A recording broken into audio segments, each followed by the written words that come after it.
Well, hello, everyone. Anshel's here. I'm here. Welcome to Insight with Political Tours and Beyond the Headlines. Reluctantly, to say the least, Benjamin Netanyahu is finally packing his bags and leaving the Prime Minister's office in Jerusalem. The deadline, the residence, I should say, the deadline for his and his wife's departure is this weekend, a month after a new government was sworn in. But where does this leave Israel after 12 years of Bibi? And with a new incumbent even further to the right than Netanyahu, where does it leave relations with the Palestinians? With us here to discuss all of this is Anshel Pfeffer, a senior correspondent and columnist with Haaretz, and the Economist's Israel correspondent. Hello, Anshel. Hi, Nicholas. How are you? We're good. You're a busy man, I know. I can see the newsroom just behind you there. Just to start with, can we recap and say how Bibi lost power? And I think this also involves a recap of how much he managed to create so much animosity towards him. Well, we have to go back really over two and a half years ago till when the government fell at the end of 2018, Netanyahu's fourth government, and that was in the end of November, December of 2018 when they yes, I'm really getting, the dates have just kind of compressed, but yeah. We're coming off a period of 2.5 years of elections in Israel, like literally a 2.5 year election campaign, which has included 4 elections, 4 consecutive stalemated elections. And Netanyahu, when he lost his majority at the end of 2018, went into the Knesset, Israel's parliament, was then dissolved. And over the space of these 4 elections, even though on paper the parties which are ideologically aligned with Netanyahu, the right wing, the religious parties, have held majorities for most of this period of these 4 elections in the Knesset, there's always been at least one, if not more, right-wing parties which have said, well, our problems with Netanyahu are not ideological. We can no longer support him because of his the way he has been running and managing Israel for his own personal benefit. He's been doing it to escape trial. He's been doing it for various narrow political interests, and therefore we will not join his coalition. This began in the first election of 2019, when, despite having initially endorsed him, Israel Beitenu, and a secular nationalist right-wing party led by Avigdor Lieberman, at the last moment said, well, we're not going to be joining his coalition. We don't like some of the agreements he's made with some of his other partners, with his religious partners, leaving Netanyahu without a majority. Netanyahu took the legitimate but never before taken option of immediately dissolving the parliament before allowing someone else to try and form a government. So basically, the Knesset, which had just been elected 2 months earlier, its members very recently sworn in, dissolved itself and went for a second election in 2019. The second election yielded even worse results for Netanyahu, and the blue and white, the new centrist list which had been launched at the end of 2018, actually overtook Likud and had 1 more seat. But yet again, neither Netanyahu and his allies nor the opposition succeeded in forming a majority of their own. The main problem facing Netanyahu was that not enough of the parties which are ideologically aligned with him were prepared to personally support him. They said, we can support perhaps another Likud leader, but Netanyahu wasn't going to allow someone else to replace him from his own party. The opposition's problem, even when they had a majority on paper, was that some of the right-wing parties which were in opposition to Netanyahu were not going to sit together in the same government with the Arab parties on the far left, who were also opposed to Netanyahu, but there was no way that they could find beyond that any common cause. Same result in the third election in 2020. The only difference in 2020, after the election, in the stalemate, Israel was also going through its first wave of COVID, and that created also sort of an atmosphere of emergency. So Benny Gantz, leader of Blue and White, leader of the opposition at the time, under pressure from Netanyahu, said, instead of a fourth election during such a period of national and international emergency with COVID, I will go into government with Netanyahu. they drafted an agreement which was supposed to have been watertight, under which, after a year and a half, Gantz would have replaced Netanyahu as prime minister, and they were supposed to be in full consultation on all matters. Netanyahu very quickly found loopholes to that agreement, or it simply just ignored some of the clauses in it. And within 5 months, that government collapsed, and Israel held yet another election at the beginning of this year, March 2021. And the same result, yet again. The difference this time is that the opposition could, with one Arab party, and this is an opposition ranging from the nationalist right, where Yamina, Naftali Bennet, the prime minister, two other right-wing parties, two centrist parties, two left-wing parties, and an Islamist party. And why could they allow, for the first time, an Arab party to enter coalition? Because that taboo had been broken by none other than Netanyahu himself. He was the one who had first engaged with the Islamists, and the Islamists were part of a wider alliance of parties called the Joint List, which is 4 separate Arab parties, which in 3 of the last 5 elections had run together. They had broken away. They had held their own negotiations with Netanyahu. And by breaking that taboo, Netanyahu basically legitimized the participation of an Arab party in the government.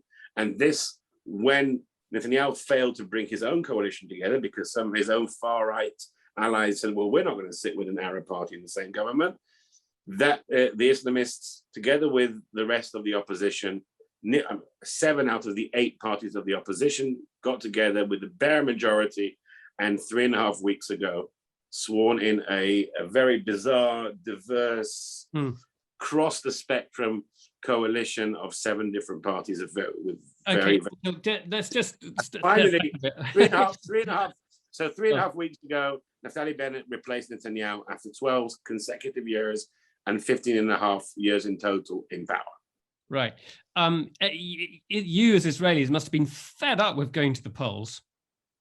Well, we were used to it. It's the fact that for 3.5 weeks there hasn't been no election campaign, no propaganda, no nothing, no polls. Every couple of nights, there'll be another poll: who's up, who's down. This has been a very, very quiet. It's a bit like being on holiday. Yeah. And I know you you were doing a podcast with Dalia Scheinlin on Haaretz, so you were providing some up to the minute analysis. So you're really sort of covering the detail. But just give us an overview of how disparate these parties are. And I think maybe a way of looking at it is that perhaps they're different positions on the Palestinian question, which is the hugely vast array of opinions there, aren't there? Well, as you know, and I'm sure many of the viewers know, in Israel, the degree of right-wing or left-wingery of a party is only based on one thing, and that's where the said party stands on the Israel-Palestine conflict. And there are parties on the right of this coalition who are full supporters of annexing their entire West Bank, and they're on the left side of this coalition, parties who are in favor of the 2 states and even prepared to talk about a 1-state solution as well. So it runs nearly the full gamut of opinion on this issue. And what's interesting about this coalition is that they've agreed to disagree on this issue, that there won't be any major settlement drives, there won't be any annexation, in the same way that there won't be any serious negotiations with the Palestinians towards a solution. And in a way, this is Netanyahu's legacy, because Netanyahu spent his entire public career, basically from the early 1980s as a diplomat until now, trying to push the Palestinian issue off the agenda, trying to convince both Israelis and the international community that it's not actually a real issue. It doesn't really matter. It's certainly not one of the main things that need fixing in the Middle East. And in a way, not only has he succeeded in the last decade of really degrading the Palestinian issue way down the international priorities list, he's also basically created his own successor government, which he doesn't like that government because it pushed him out of power. But this new government is now committed to exactly that legacy, because if the Palestinian issue becomes something that this government has to deal with in any meaningful way, this government will collapse, because there simply is no consensus. So you have the left wing and the right wing agreeing just not to touch the Palestinian issue as long as I think it's absolutely fascinating. I mean, that's a really important point, that his legacy is basically do nothing, and that there'll be continued and gradual annexation and occupation of the West Bank. It just sort of keeps on rolling on. But it goes beyond that, because, you know, for so many years, the world, and even parts of Israeli parts have been saying, if Israel doesn't solve the conflict with the Palestinians, if Israel doesn't end the occupation, Israel won't be able to have prosperity. It won't have a good economy.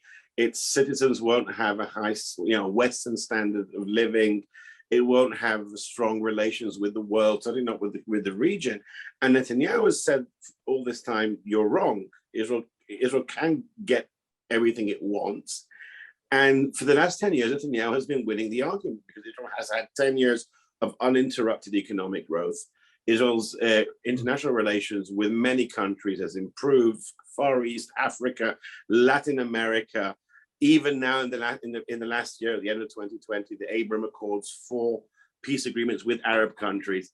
So the argument that has been for so long that Israel is under pressure and will come under increasing pressure to solve the conflict, that argument has been lost. And those of us, and I include myself in that group, who still believe that the occupation should be ended yesterday, and the two-state solutions or any kind of solution is preferable to the current situation, we have to come up with new arguments now, because the argument that Israel needs to do it for its material benefit and to avoid being pressured by the world, or what Ehud Barak once called the diplomatic tsunami, that's not happening.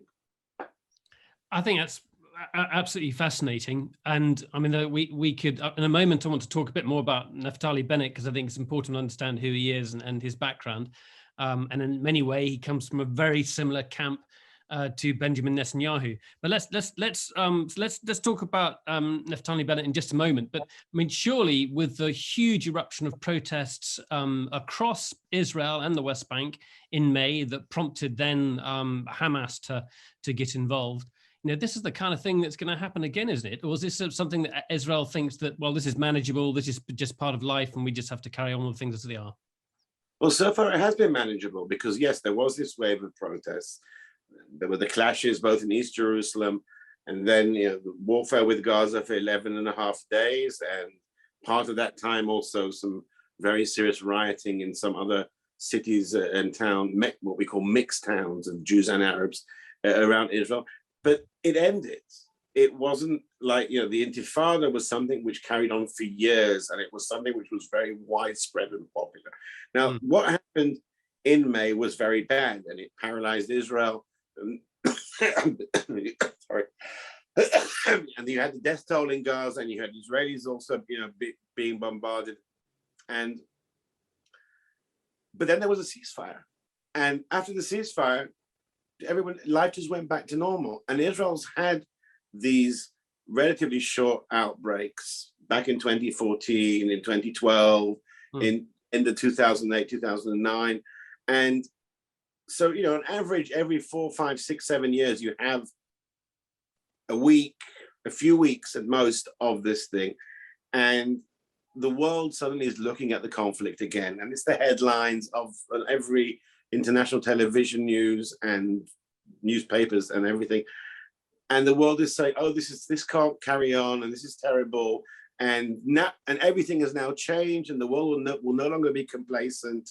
And the Palestinian issue is once again back on the agenda. And then at the end of this, there's a ceasefire, and the world looks away. And Israelis have kind of got used to it, that they can take it, because in between, most of the time, you don't feel the conflict if you're living within Israel. It's you've been to Israel enough times. You know that the quality of living is relatively high, and you don't feel the conflict in your daily life. Let's come back to this in a second. Let's examine some of those issues in a moment. But let's come back to Naftali Bennett. Who is he? What's his background? Can you talk about his association with Netanyahu?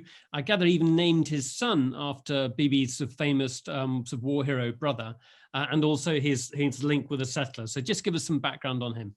So Naftali Bennett, he actually only lived for a few months of his life on the settlement. He's very much a product of urban Israel, of I called him sort of like the third generation of Israelis. The first generation were the founders, and the Ben Gurion from Ben Gurion to Rabin, the people who founded the state, and then Netanyahu is the generation of people who were born in the early years of the state of Israel. And Netanyahu is now 71, so he's almost as old as Israel. Bennett, who is 49, is of the second generation of Israelis who were born after the Six-Day War into a much more confident Israel. He was a man who served, as did Netanyahu, for 6 years in special forces. He's a right winger, he's nationalist. He's not a pacifist in any way, but he doesn't have the same kind of existential fears that Netanyahu had. He's not constantly pursued by this fear that if Israel makes one mistake, it could be hurtling into the abyss. He made a lot of money in his early 30s in high tech during the dot-com boom period, and it's very easy to pigeonhole to pigeonhole Bennett, which used to a new prime minister after so long. It's easy to pigeonhole him as a nationalist, as a right winger, he's also openly religious. He wears a little kippah on his head. But I think that he's much less ideological than Netanyahu. He has said some very nasty things about Arabs, and his policies in the past have been in favor of annexation. At the same time, in the different roles that he has filled in government, he's been the business minister, he's been education minister, and defense minister. Except for a few sort of nationalist gestures, most of the time he's been pretty moderate as a minister. And look, the fact is that he is now the first prime minister of Israel with an Arab party in his government. He is a right-wing prime minister sitting together with Meretz, which is we'll say far left, but it is like the staunchly left Zionist party in Israel. So there is something about him which is less combative, less divisive, more pragmatic. I think I can be pragmatic as well, but I think that the sense that he's less abrasive. His politics are less based on this kind of divide and rule and the politics of resentment that Netanyahu has used for so long. He's just a much more confident Israeli, and I think that I've been told this by people around him for years now, that Naftali's right-wing staunch statements basically are something that he's saying because he needed to stake out his own position to the right of Netanyahu for political posturing and for political positioning. And that one day when Netanyahu leaves, Bennett will sort of moderate himself towards the center.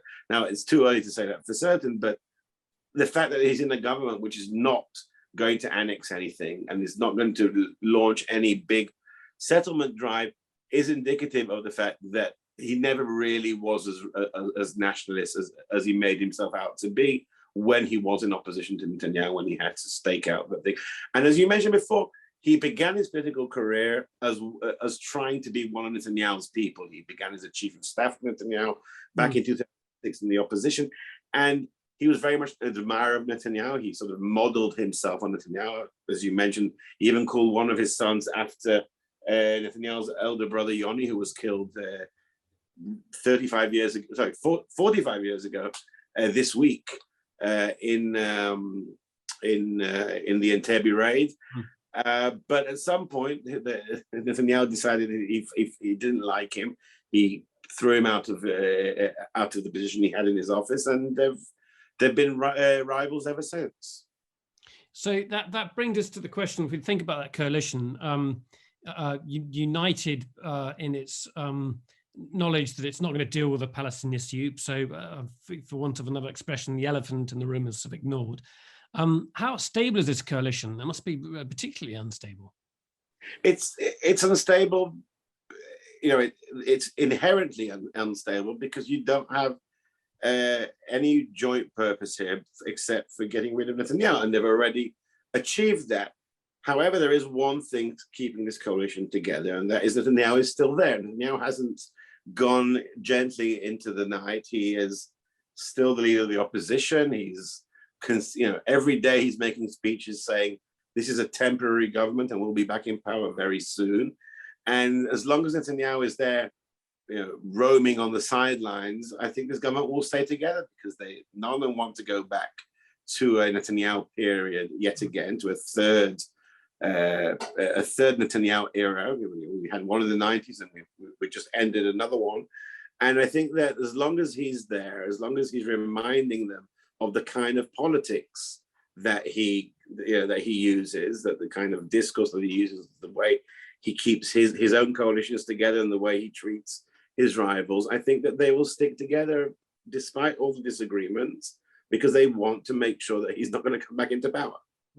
You wrote an article that struck me about the funding of yeshivas and Bennett's position on that. And I thought that was a very interesting shift. Is that something that might happen in terms of, just tell us a bit about that, because in terms of military service, this is a key thing, and the Hasidim's role within Israel, it's controversial. Just tell us a bit about that.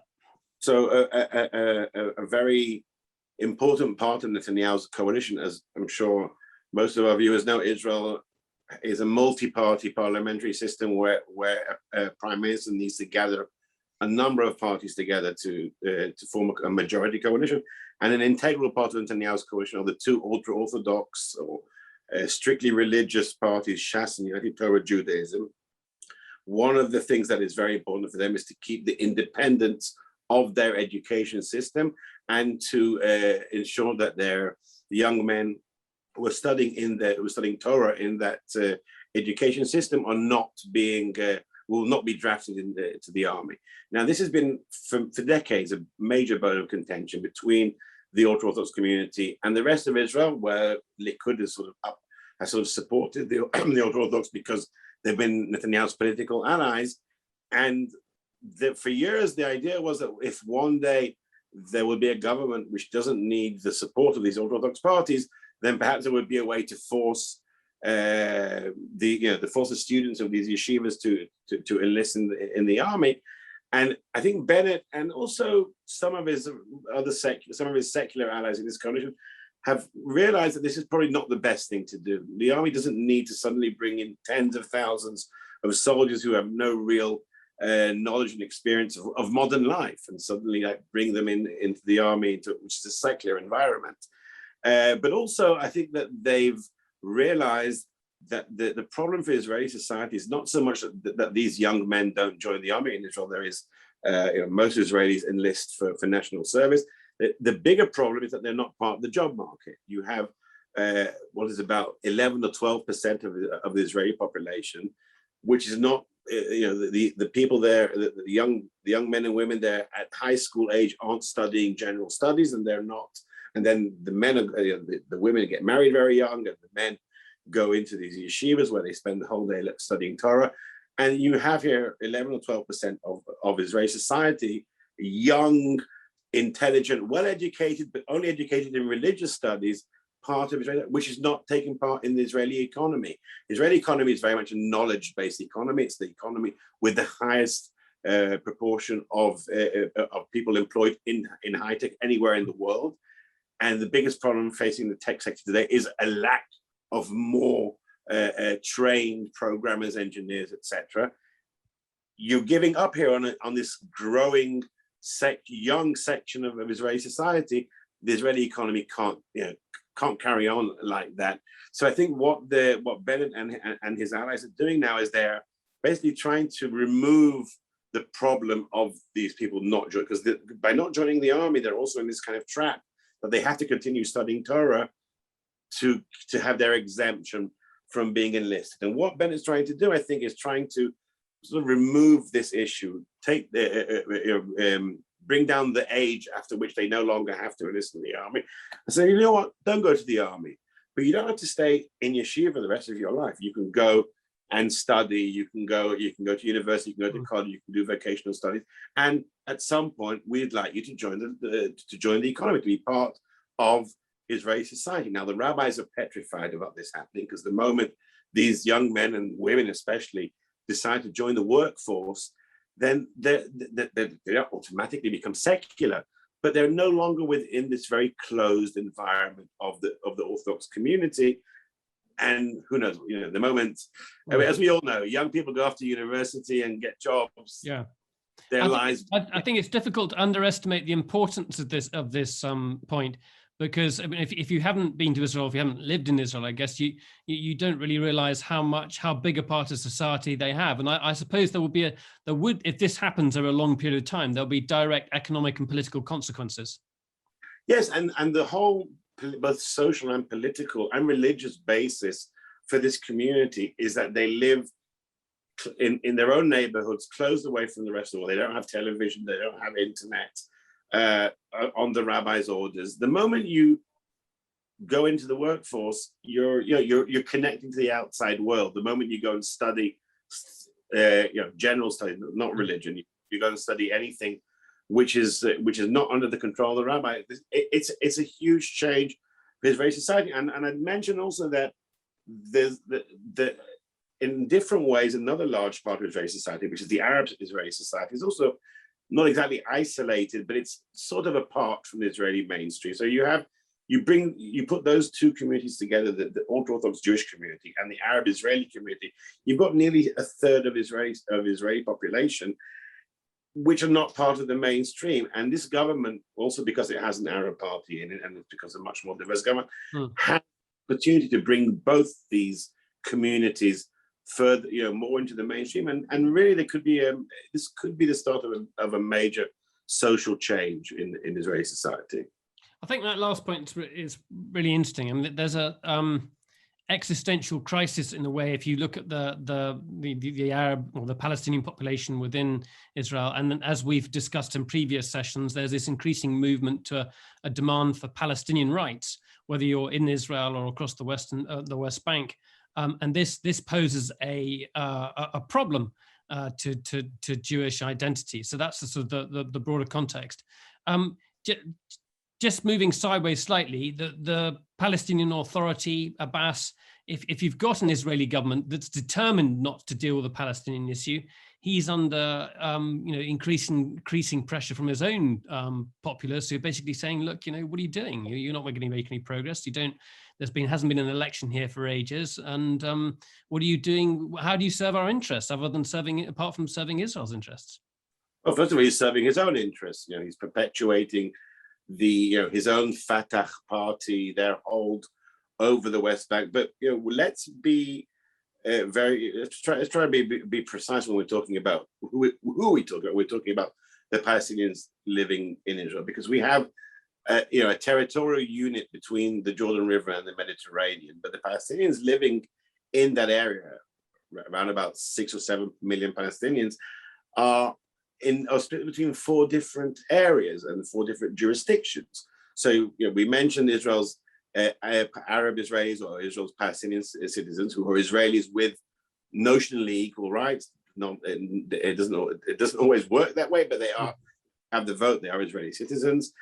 And then you have those who are living under Abbas, and those are the ones who are living in the West Bank. But then you have another community living in East Jerusalem that's under Israeli jurisdiction, but without full Israeli civil rights. And then you have a 4th community living in Gaza, And every time we talk about Israel clashing with the Palestinians, we're almost always talking about one of those 4 different. It's very rarely, it happened back in May that 3 of those groups, East Jerusalem, within Israel and Gaza, all came into conflict with Israel, with violent conflict in one go. But usually Israel is sort of dealing with one at a time, and not, and they're all on, I said, there's Gaza under Hamas, and West Bank is under Fatah, and Jerusalem is Israel, but not full citizenship, and there's the rest of Israel. And each of these groups are trying to build their own future, and not necessarily, they're all Palestinian, they all have a joint identity, many of them are related, but they're not necessarily at every moment working together. They have their different leaderships, they have the massive rivalry between Fatah and Hamas. So what you've talked about happening now in the West Bank, we've seen the last couple of weeks a lot of demonstrations against President Mahmoud Abbas in the West Bank. The reason that's happening is mainly because he hasn't held elections there for 15 years. There's a lack of legitimacy for his leadership, and there are major issues of police brutality of his police, and in some ways, obviously, it's serving Israel's interests, so at least a short-term interest, because it's keeping the calm in the West Bank, but it's reaching boiling point. I don't see these demonstrations making a big change yet, because Abbas's control through his security chiefs and through the various power brokers in the West Bank is still very, very strong. His popularity will continue to plummet, no question about it. But if you're in the West Bank, if you're a Palestinian living in the West Bank, you're going to be making this. You ask, so who am I? Who am I protesting? I'm protesting against Israel. I'm protesting against Palestinians. But they're my leadership. Do I want to undermine Abbas? And most of all, do I want to plunge the West Bank back into another intifada? And the memory of the second intifada, which ended 16 years ago, is still fresh amongst at least people in their 30s and over. And that was a period of poverty, a period of paralysis. And they've also been seeing what's happening in other Arab countries. From the various polling and from just by being in the West Bank, there isn't an appetite there for a total uprising. There are protests against Abbas, mainly by young activists. It's not a widespread movement yet. Right, let's go to questions now. There's huge amounts to talk about. If we can bring some people up onto our, so we promote them as panelists, we can start taking questions from people. The interesting thing that's, here we go, we've got one person up there already. So Edgar, go ahead, say where you are, Edgar, and then just open your microphone and you can put your question to Anshel.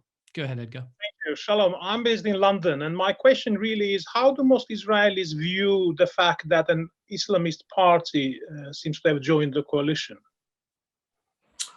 I think most Israelis are still sort of reserving judgment, because it all happened so fast. It was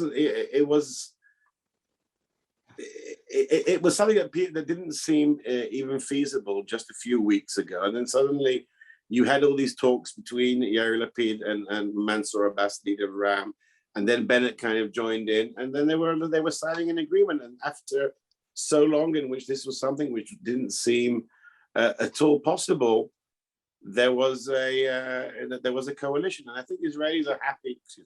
I think Israelis are happy that this period of political paralysis of 2.5 years basically is over, and it's only over thanks to the fact that all these parties could get together. So I think right now there hasn't been very much polling in the last few weeks. I can't base this on any data, but I think most Israelis are, first of all, relieved that this period of never-ending elections is over, and they're waiting to see. Mansour Abbas has really done a charm offensive on Israeli public. He's downplayed all the issues of Palestinian identity and talked up the importance of partnership and equality and so on in a very friendly way to the Israeli area. He's made a lot of speeches in Hebrew. And I think it's worked for now. I think the majority of Israelis are happy that there's a government and have no major problem seeing him in government. And they're waiting to see what this government will yield. And Anshel, through so many election cycles, Bibi had sort of demonized the Palestinian or Arab Israeli population, warning the electorate that they might take over, and then suddenly he does a deal with them. Well, he didn't actually do a deal with them. He was negotiating with them. He couldn't do a deal because other parts of his coalition, the far right of his coalition, vetoed them. But this is Netanyahu. Netanyahu has been able to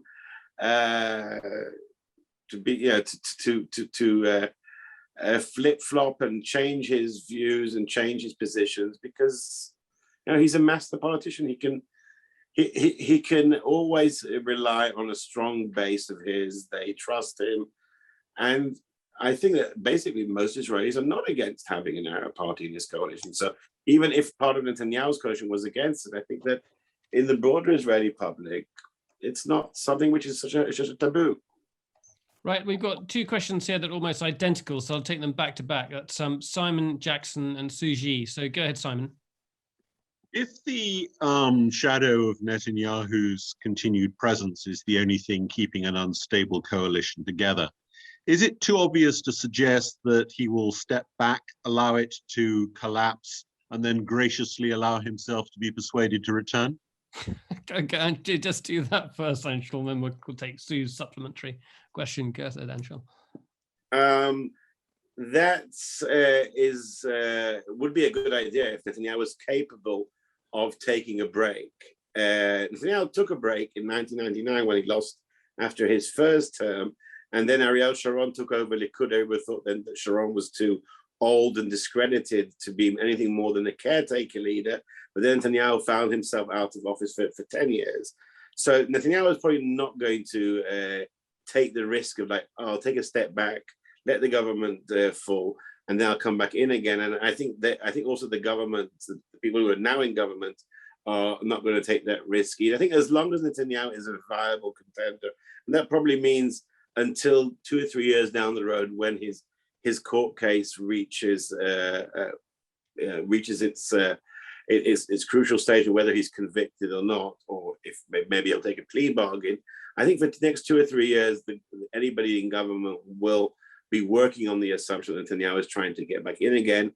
And also, this is not the only thing keeping the government together. It's a major incentive for them to stick together. But I think also, even though there are a lot of issues that this new government cannot agree on, the fact that they can actually just work together, work together at the daily business of government, that ministers go to their office, go to their ministries and work on policy and actual policies. And they're not just working around serving the interests of Benjamin Netanyahu, and they're not just, they're not Israeli. If the Israeli government can actually just be a government without making major reforms and major decisions, that's a change, because for the last 2 or 3 years, it's all been about Bibi. Okay. I think, Sue, most of your questions have been answered, but I'm just going to take your last point. How popular is Bibi, Sue asks. Anshel. Look, he's still more as popular as he was before, which means that around 40+% of Israelis want him to remain in government, and about 50-something want him to leave. And it's the same. It's on the same lines. Netanyahu's support is smaller or weaker than the opposition, but is also more cohesive, and that hasn't changed. Okay, Hookie Walker, Sahara Walker, go ahead. Well, thank you.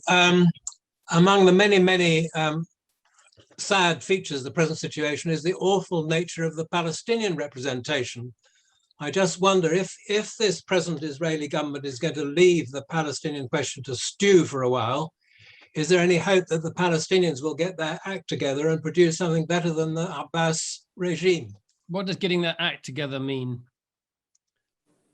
Well, good question. Yeah, open question. So, that's the question I'm asking. Is there any way in which the Palestinians, many Palestinians are fed up with Mansour Abbas, can they somehow produce a regime that represents them better?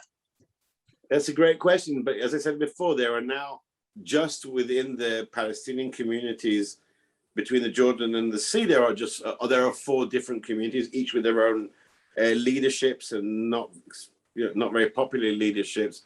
And they're all kind of gearing up for the day after Mahmoud Abbas. Mahmoud Abbas is in his mid-80s.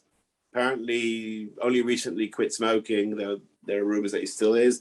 and he doesn't seem to be going anywhere. He's, just 2 months ago, he postponed indefinitely elections, which haven't happened for 15 years. Hamas is a problematic player in its own right. It has its own, even the Hamas leadership is not very united right now. They themselves are sort of split between the Gaza leaders and the abroad leaders, and even split between the military and the political wing. Arab Israelis are split now between Joint List, which is 3 different parties, and Mansour Abbas's Ram, and even within Hadash, the main communist Arab party, there's a big power struggle right now. So I don't see a resolution for any of these Palestinian power struggles in the near future. I think that we're sort of in this transitional period. I mean, even Abbas, if you look at him, yes, he's been in power now for 16 years. But he's always been the generation away from Yasser Arafat. Like, we're still waiting for the generation of leaders after Arafat sort of come into their own. And this doesn't look like a process which will end anytime soon. So I don't really have I think this Israeli government will end however it ends, and there'll be another Israeli prime minister before we have a new Palestinian leadership. Right. Okay, let's go to Steve Kenny in Portland, Oregon. Is it hot where you are, Steve? It's cooled down a little bit, Nicholas. Thank you very much for this great presentation. I've just been admiring both of you. Great questions, and Anshel really knows his stuff. So what's your question? What's the I think there's something about basically the US and the peace process. Yes. So far, I haven't heard the USA mentioned even once during this whole thing. That seems unusual to me. Are we just hoping that everything will take care of itself there and we can take a breather and concentrate on other issues in the world, or is the US involved in this? Anshel, there's nothing to be gained, is there, in the current political climate? Nobody wants to do anything about it, so why do anything? Well, let's remember who is the president of the United States. Joe Biden is, without a shred of doubt, the man with the most experience of the Israel-US relationship to ever come into the Oval Office. This is a man who, over the last 50 years, has met every single Israeli prime minister, going back to Golda Meir in the early 1970s. He knows this brief. He was Obama's vice president. He knows exactly how every single US president has spent so much time, so much political capital, so much resources on trying to reach some kind of a solution. And he knows better than anyone else how difficult it is and how perhaps even hopeless it is for a US president to think that they can solve this. And this is Joe Biden, who is now dealing with COVID and with China and with climate. All the 3 big C's. And why would Joe Biden waste any more time than he has to on the Israel-Palestine issue? He knows that it's been such a quagmire for American presidents in half a century. I think he'll stick to what he's doing now, which is keeping an eye on things, trying if there's a flare up, then trying to do a ceasefire, trying to help with a ceasefire. But he's not going to waste any of his precious time as president on trying to solve something that I think, doesn't think can be solved in the foreseeable future. I want to put this is a follow-up question. Really, sort of puts the question to Europe's backing of the PA. I mean, a lot of the funding for the PA comes from European states and to a degree from the United States also, although less so under Trump. And this is from Omar Rahman of the Brookings Institute. In the Doha Center. And he says that even though the Oslo Accords have broken down and no longer serve the higher purpose of facilitating a peace agreement, PA, Palestinian Authority security coordination with the Israel military, has served as a condition of the West's ongoing support. And this has created a climate of impunity for the PA in its dealing with its own public. So basically saying that there's nothing else. The international, we all know the peace process is going nowhere, but the PA is the only game in town. Well, the gentleman you quoted is calling in from Doha. I mean, is there anyone else besides the Qatari royal family where he's running the show? Yeah, this is, we're in the Middle East, and we're not. I mean, yeah, I remember the days when people said that when there would be a Palestinian state, then there'll be two democracies in the middle. I'm not even sure Israel's a democracy right now, but at least certainly it isn't beyond the green line. The PA acts with impunity in the West Bank because it can, because it serves its own interest, it serves Israel's interest. And as far as the European Union and the United States and any other government or international organization which helps fund the PA is the lesser of evils, because they'd rather see the PA there with all its venality and all the nasty way that it's been suppressing dissent in the last few weeks and months and years. They'd rather see them than see Hamas, because I think for a reason which should be obvious, and they'd rather see them than see a total breakdown of law and order and total chaos, as we've seen in other parts of the Middle East in the last decade. Is that good for the Palestinians? Is that the best situation? Certainly not. But I think right now it's the PA is still seen as the lesser of evils, and I'm not seeing anybody. I'm not seeing anybody in Europe or in the United States in a position of influence about to change that. Okay. How much do you rate the? I'm actually surprised by the voices coming out in Congress from in the States, basically espousing the rights issue and saying this should no longer be about the two-state solution. We should be shifting towards a different kind of political claim. And for me, it's relatively new to see these voices popping up in Congress. Do you see that making much headway politically? Well, I'm not an expert on American politics, but it seems to be coming from a very small, if vocal, group of Democrat Congress members. I think in numbers, there's not more than 10 or perhaps a dozen of them. They don't seem to be having much influence on Biden's actual foreign policy.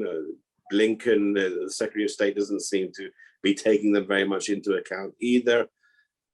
These are things that you wouldn't hear a few years ago, from people at the level of Congress in the Democratic Party. So there is a change there. I think what we've seen in many issues that Biden is, it will sort of make rhetorical concessions to the progressive wing of his party, but at the end of the day, his policies remain on most things, certainly on foreign policy, quite sort of moderate, mainstream, democratic. I don't see that changing, certainly not under this president. And in the future, if America changes so much that its foreign policy, that it has a progressive president and a progressive foreign policy, and lots of things are going to change in the world. It won't be just the Israel-US relationship. It'll be all about America's standing in the world and what it wants to do and where it wants to intervene, and will it even be intervening in the world? And Israel's meanwhile has got its relations with India, with China, and with Russia it didn't have in the past. So I think that as long as the American administration is supportive of Israel, Israel will certainly want to remain in that strategic alliance with the US. If in the future America has a very different type of administration and foreign policy, then all bets are off. Israel wasn't always America's strategic ally. The first 20 years or so of Israel's existence, it was France who was selling Israel most of its weapons, and the relations with the US weren't that great. So who knows in another 10 and 20 years where that alliance will be. But I don't see it changing under Biden. He certainly hasn't made any indication that he wants. You have highlighted that, in all your answers so far, that nothing is going to change dramatically that soon. Who knows what's going to happen? But basically, you're saying the status quo, Israel's can handle the occupation, and this is just something that's going to go on and on over decades. Well, remember that 10, 20, 30 years ago, people were saying the occupation is unsustainable. How many times did we hear that? And that time is working against Israel. Now, I'm of the camp in Israel who would end the occupation immediately. But we have to at least admit that Netanyahu has achieved in his 12 years in power, something that most of us didn't think possible, of sort of exhausting the world when it comes to the Palestinian issue. I don't think he's convinced many people that of his case, but he has, I think, succeeded in making the world look to other places. Obviously, other things have happened as well.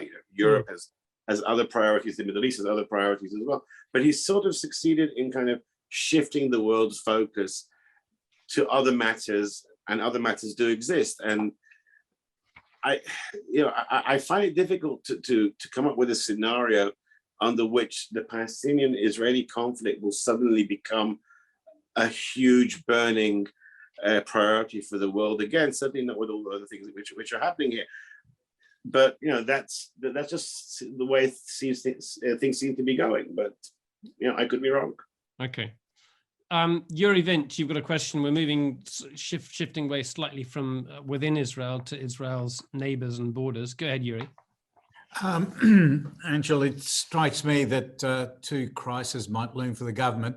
One is the potential collapse of Jordan and its economy, and the prospect of a failed state to the north might be dramatic.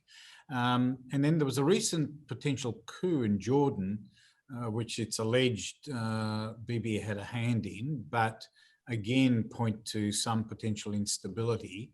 And I'm just wondering how the new government would deal with that. I mean, the tension between Bibi and King Abdullah was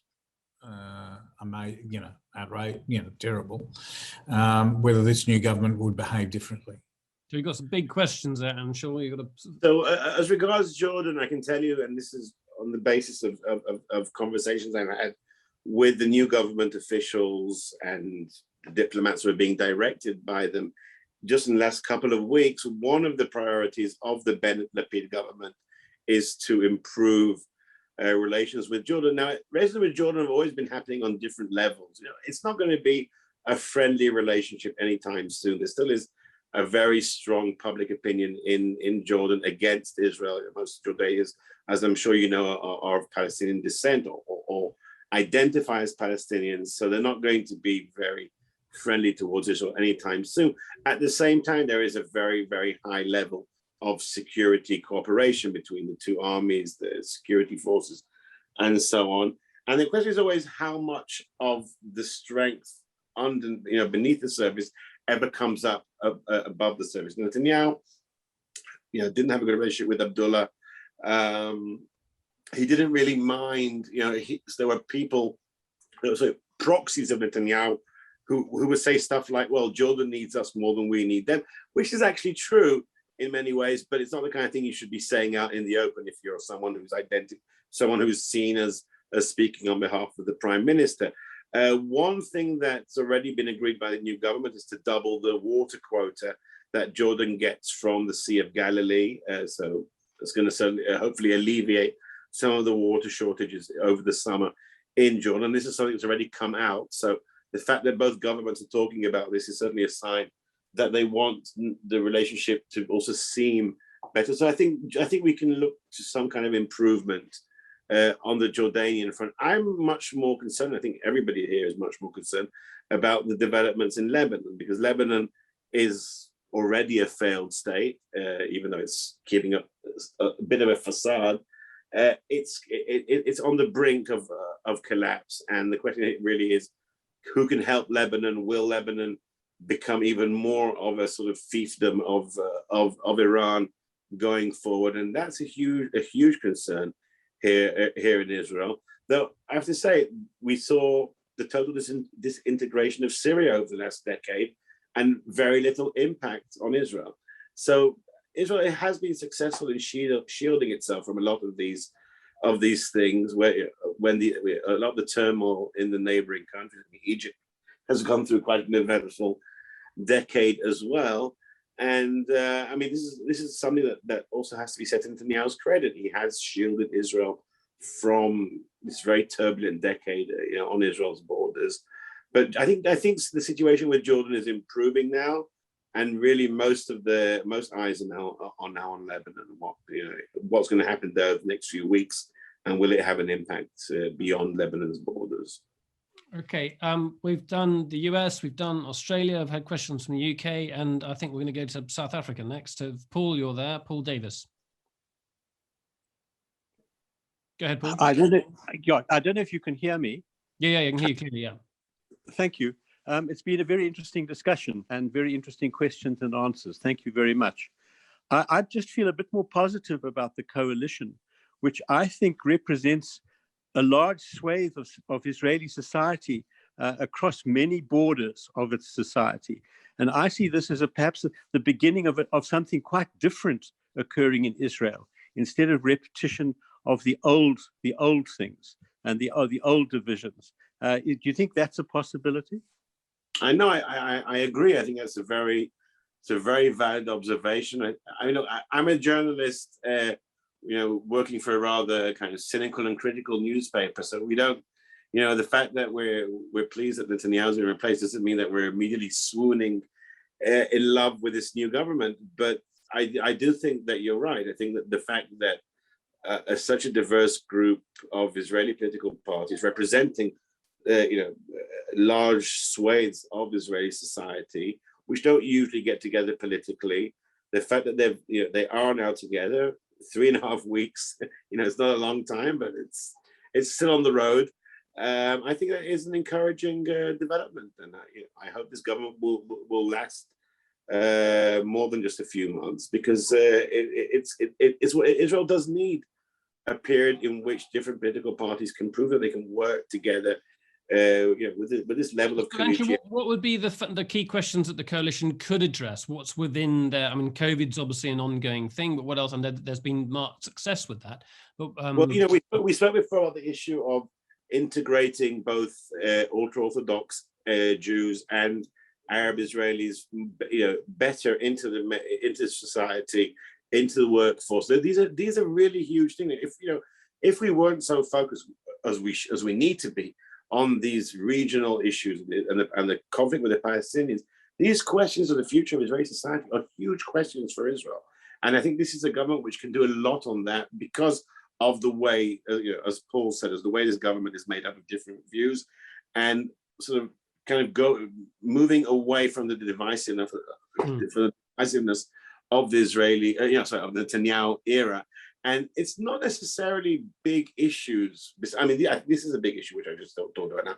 But it's not just that. It's just providing Israel with a functioning government, which isn't dominated by personalities, isn't dominated by this one big personality, because Israel is a parliamentary system. It's not a presidential system. Netanyahu has sort of made people forget that Israel is, when the Israeli system works, it's much more of a, should be a first among equal parliamentary system. It shouldn't be where you have this one larger than life figure who's called, who everybody's either loves or hates, dominating things. It should be a government where the ministers from different parties can just get on with their work, and even if they don't make any massive reform, upheaval reforms or anything, that in itself will be a huge change for the way Israel's been run in the last few years. You're such a polarizing figure, sometimes even referred to as the crime minister instead of the prime minister. Yeah. We're about to wrap up. Can you, Anshel, just give us an overview of what the travel situation is in Israel? We're hoping to come to Israel and also, if possible, the West Bank in October. But just give us an idea of what the situation is at the moment in terms of COVID and travel, and what the expectations are. Well, they were going to begin allowing in non-Israelis who had proof of vaccination. This is two doses of vaccination at the beginning of July. 2 weeks ago, because of the Delta variant outbreak, this was postponed to the beginning of August. And I'd be very hesitant to say whether this is going to begin in August, because the Delta variant outbreak hasn't led to major hospitalizations thanks to the vaccinations, but it's still back in the hundreds and climbing of daily infections. So I wouldn't bank on August the 1st being actually when international travelers are allowed again into Israel. But I think it's around the corner because the tourism industry is a major industry here, and really that's the last thing that Israel sort of needs to return to some to normalcy is international travel. Everything else has more or less returned to normal. I mean, I still have a face mask with me because of the Delta variant. So when we get crowded inside spaces, we're still supposed to put the masks on. But everything else here is back to normal. Tonight, the Israeli opera is reopening, among many other things which have already reopened. So yeah, I think that by October, hopefully, you'll be able to come. But how many times have we made these hopeful predictions in the last year and a half? Let's be hopeful, but also. Well, the fact that you're actually doing this from your office, and I see an active newsroom behind you, is quite something. We've just done a tour in Scotland, and we held all of our meetings outside on park benches and in cafes. So I think Israel's doing something right, but I think it's obviously a more difficult situation across the West Bank, where access to vaccinations is a lot trickier. Anshel, this has been a really, really good hour. Thank you very much indeed. You've covered a huge range of topics and brilliantly. Thank you so much for your time. Thank you for having me.